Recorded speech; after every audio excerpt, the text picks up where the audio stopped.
ৰেখা গোৱালা, পূৰ্ণিমা ফুকন, প্ৰজ্ঞান গগৈ, ডিম্পী ফুকন, ভেৰনিকা ওৰাং,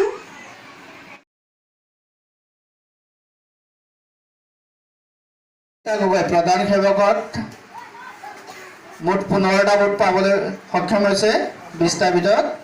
ৰেখা গোৱালাই 4টা আৰু যুগল শইকীয়াই 1টা। উপপ্ৰধানত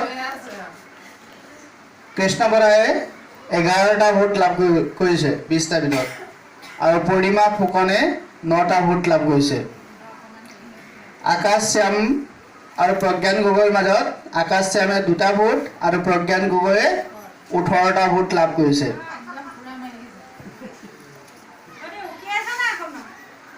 ইয়াৰ পিছত মৰমী শ্যাম, ৰশ্মি শইকীয়া, যমুনা কেওট আৰু ডিম্পী ফুকনৰ মাজত ক্ৰীড়া সেৱকৰ প্ৰতিযোগিতা হৈছিল। ইয়াত মামনি শ্যামে 1টা ভোট লাভ কৰিবলৈ সক্ষম হৈছে।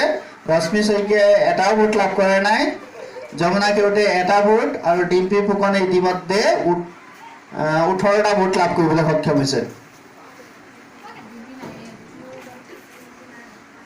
অৰুণা ঠেঙাল আৰু ভেৰনিকা ওৰাঙৰ মাজত হোৱা প্ৰতিযোগিতাত অৰুণা ঠেঙালে 17টা ভোট লাভ কৰিছে আৰু ভেৰনিকাই 3টা ভোট লাভ কৰিছে।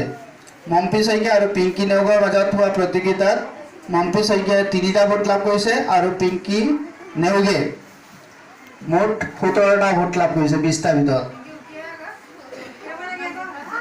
আৰু সাংস্কৃতিক সেৱকৰ পদত হোৱা 20টা ভোটৰ ফলাফলসমূহ এনেধৰণৰ: কংগনা গগৈয়ে বৰ্তমান 20টাৰ ভিতৰত 13টা ভোট লাভ কৰিছে, সবিতা শইকীয়াই 3টা আৰু গীতিমণি খনিকৰে 3টা ভোট লাভ কৰিছে।